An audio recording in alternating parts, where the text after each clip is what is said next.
Subject code MA 310. It is a third year mechanical automobile subject, industrial engineering and transport management. इसकी unit 2 का topic number 2.8 जो है वो हम आज कवर कर रहे हैं. 2.8 का फर्स्ट पार्ट 2.8.1. 2.8 टॉपिक है CPM पार्ट, CPM और part technique, CPM and PERT techniques. इसका फर्स्ट है analysis and control of project cost in CPM and part. इसका जो सेकंड पार्ट है numerical problem on the CPM part, वो हम अगले लेक्चर में कवर करेंगे. तो आज हम इसको ब्रीफ में समझेंगे CPM एंड पार्ट.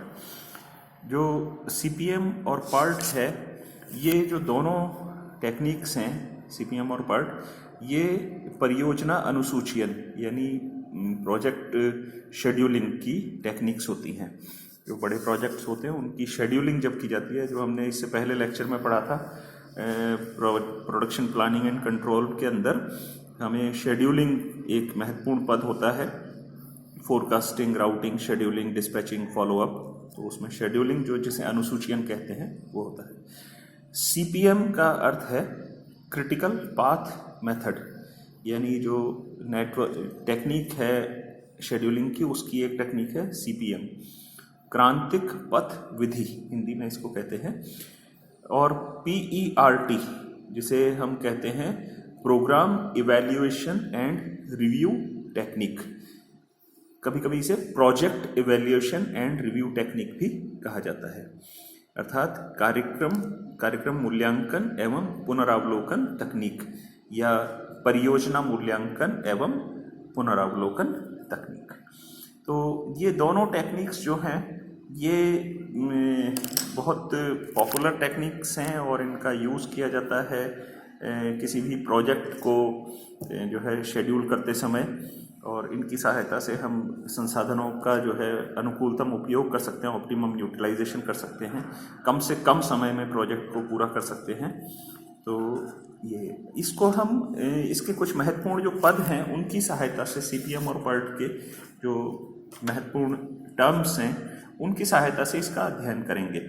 क्योंकि जब न्यूमेरिकल करेंगे तो उस समय एक उदाहरण की सहायता से हम इसको बहुत अच्छे से समझ पाएंगे. तो पहले हम आज शुरू करते हैं important terms related to CPM and part.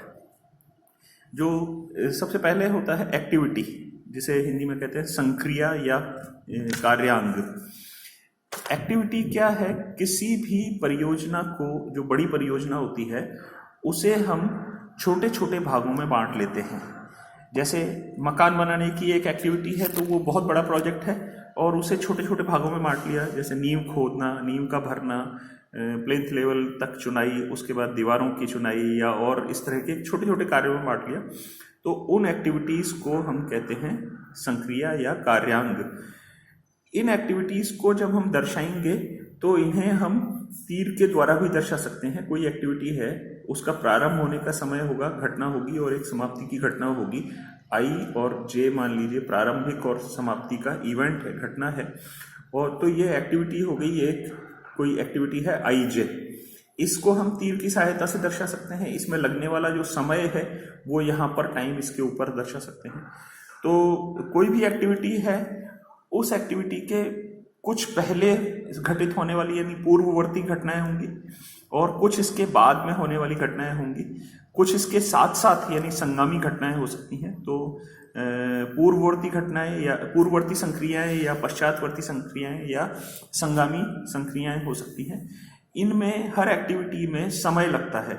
कोई भी एक्टिविटी होती है उसमें एक्टिविटी का एक ड्यूरेशन होता है, जिसे हम दिनों में, हफ्तों में या महीने में या और किसी रूप में दर्शा सकते हैं. तो जब नेटवर्क बनाएंगे हम, तो नेटवर्क में ये एक्टिविटी को हम तीर या गोले के द्वारा दर्शा सकते हैं. हम आगे पढ़ेंगे कि नेटवर्क इवेंट ओरिएंटेड या एक्टिविटी ओरिएंटेड हो सकता है.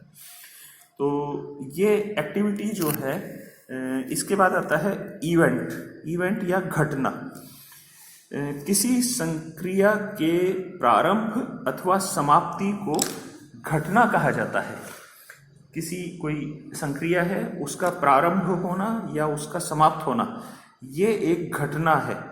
It is an event.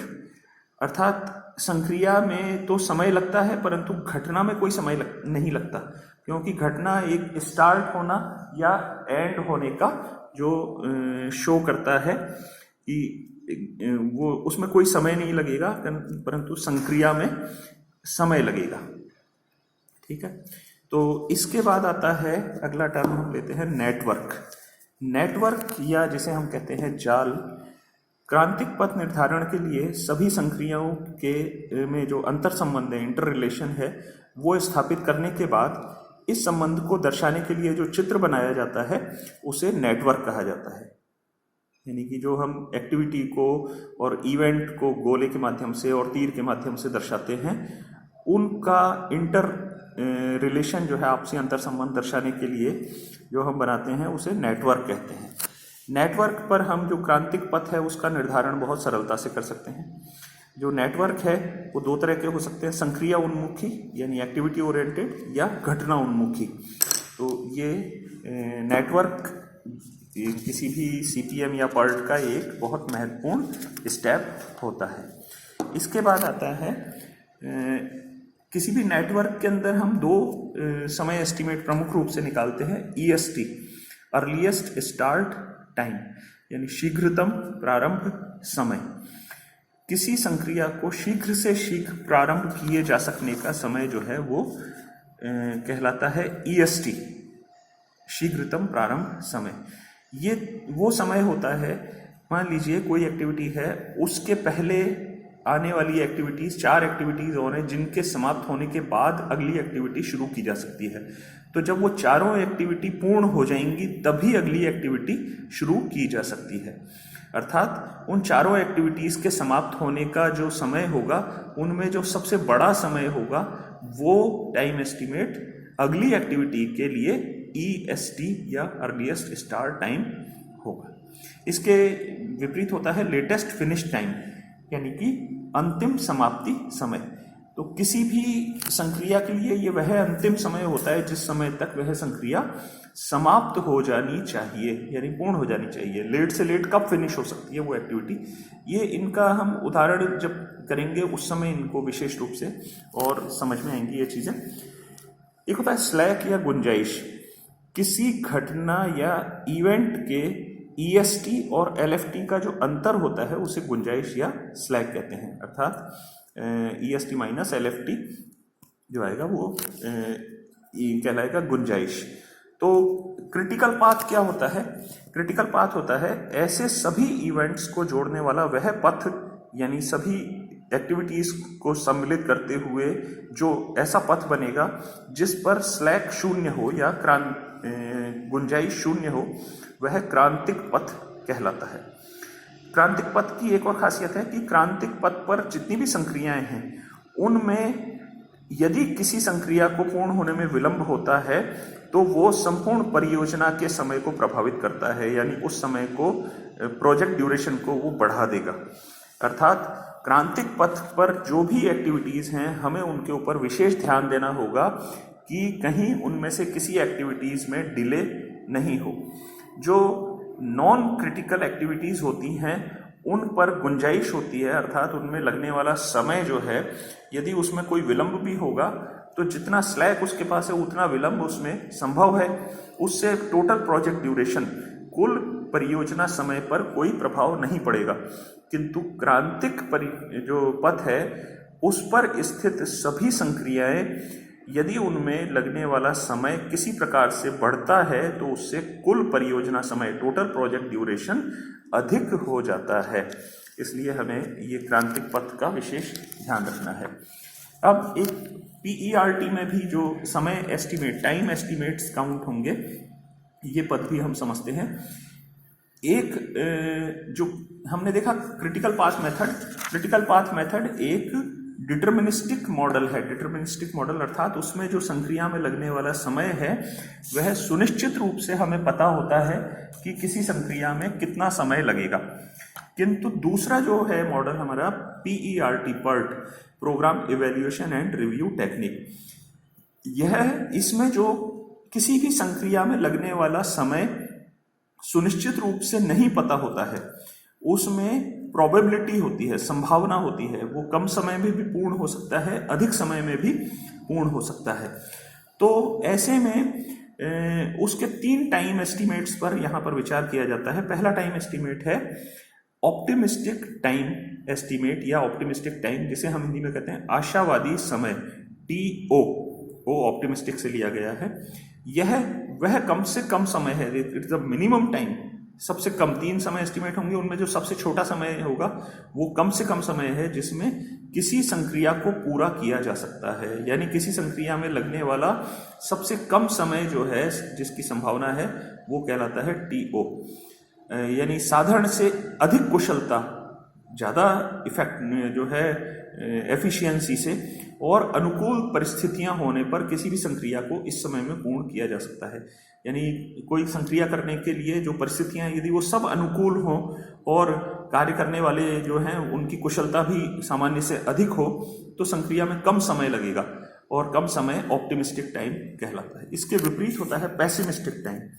Pessimistic time का अर्थ है निराशावादी समय। यह किसी संक्रिया को संपन्न करने में लगने वाला अधिक से अधिक समय होता है। कब अधिक से अधिक समय लगता है? मान लीजिए कोई संक्रिया है और उसको पूर्ण करने में जो परिस्थितियां हैं वो सब विपरीत हैं, यानी प्रतिकूल परिस्थितियां हैं, और जो कार्य करने वाले हैं उनकी कुशलता भी कम है, तो इसके परिणाम स्वरूप जो संक्रिया में समय लगेगा वो बहुत अधिक समय लग सकता है। यह पैसिमिस्टिक टाइम होता है। 3 टाइम एस्टिमेट्स में सबसे बड़ा जो टाइम एस्टिमेट होता है वो TP या पैसिमिस्टिक टाइम होता है। तीसरा टाइम एस्टिमेट है most likely time. Most likely अर्थात परम संभावित समय, इसे TM के नाम से हम यहाँ डिनोट करेंगे। यह किसी संक्रिया को पूरा करने में लगने वाला सर्वाधिक सही व सामान्य समय अनुमान होता है। यानी सामान्य परिस्थितियों में जब परिस्थितियां न सारी की सारी परिस्थितियां अनुकूल हों, न सारी प्रतिकूल हों, और सामान्य रूप से जो परिस्थितियां होती हैं और दक्षता भी सामान्य रूप से हो, तो उस किसी भी एक्टिविटी को पूर्ण करने में जो समय लगता है वह परम संभावित समय कहलाता है। अब यदि हम PERT या PERT का जो नेटवर्क बनाएंगे उसमें कौन सा टाइम एस्टिमेट हम प्रयुक्त करेंगे, तो ये जो हर एक्टिविटी के लिए जो 3 टाइम एस्टिमेट दिए होंगे उन तीनों का हम औसत विशेष रूप से निकालते हैं। औसत, वो औसत समय या प्रभावी समय, एवरेज टाइम या इफेक्टिव टाइम, इसे ये गणितीय सामान्य औसत नहीं है, परंतु विशेष रूप से इसको कैसे कैलकुलेट किया गया है वो यहाँ दर्शाया गया है। तो ये औसत समय निकाला जाएगा और उस औसत समय से ही प्रोग्राम इवोल्यूशन रिव्यू टेक्निक की गणनाएं की जाएंगी। तो कैसे प्रभावी या औसत समय निकाला जाता है, वो सूत्र है, इसका डेफिनेशन है, ये किसी संक्रिया के लिए सामान्य रूप से लगने वाला औसत समय है जिसे निम्न सूत्र से ज्ञात किया जा सकता है। TE इफेक्टिव टाइम या average time is equal to TO, एक हमने लिया है ऑप्टिमिस्टिक टाइम, प्लस 4TM, 4 गुना लिया है हमने most likely time, plus TP, एक लिया है हमने pessimistic time. TO plus 4TM plus TP upon 6, यानी 4 समय के अनुमान ये लिए हैं, एक ये लिया है 5, एक ये लिया है 6, तो 6 का भाग दे दिया। तो इस औसत में हमने इसको 4 गुना लिया है TM को, और इस सूत्र की सहायता से इफेक्टिव टाइम निकाला जाता है। तो ये जो है PERT में ये इफेक्टिव टाइम काम में आएगा। CPM और PERT की हम बात करें तो CPM जो है क्रिटिकल पाथ मेथड, वो एक, उसमें समय जो होते हैं वो हमें सर्टेनली, निश्चित रूप से, सुनिश्चित रूप से पता होते हैं, जबकि PERT में CPM की तरह निश्चित पता नहीं होता है समय का एस्टिमेट।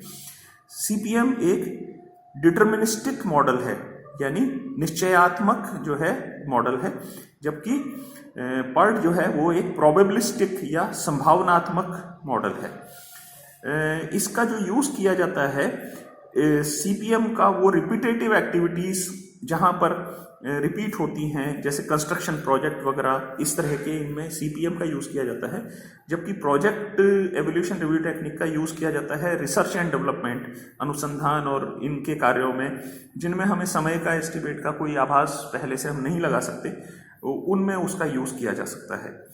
तो ये जो है क्रिटिकल पाथ मेथड का फोकस जो रहता है वो मेनली टाइम और कॉस्ट को कम करने का, टाइम और कॉस्ट में प्रभावी जो है प्रभाव उत्पन्न करने का होता है, जबकि PERT का जो फोकस रहता है वो मेनली टाइम के ऊपर रहता है। तो ये हम क्रिटिकल पाथ और प्रोजेक्ट PERT जो है CPM और PERT का अध्ययन न्यूमेरिकल की सहायता से अगले लेक्चर में करेंगे। इस लेक्चर में हमने CPM और PERT का जो एनालिसिस है उसके सामान्य जो पद है, कौन कौन सी टर्म्स उसमें काम में ली जाती है और इनका क्या महत्व है, ये हमने पढ़ा। अगले लेक्चर में हम इसके आगे न्यूमेरिकल करेंगे। धन्यवाद।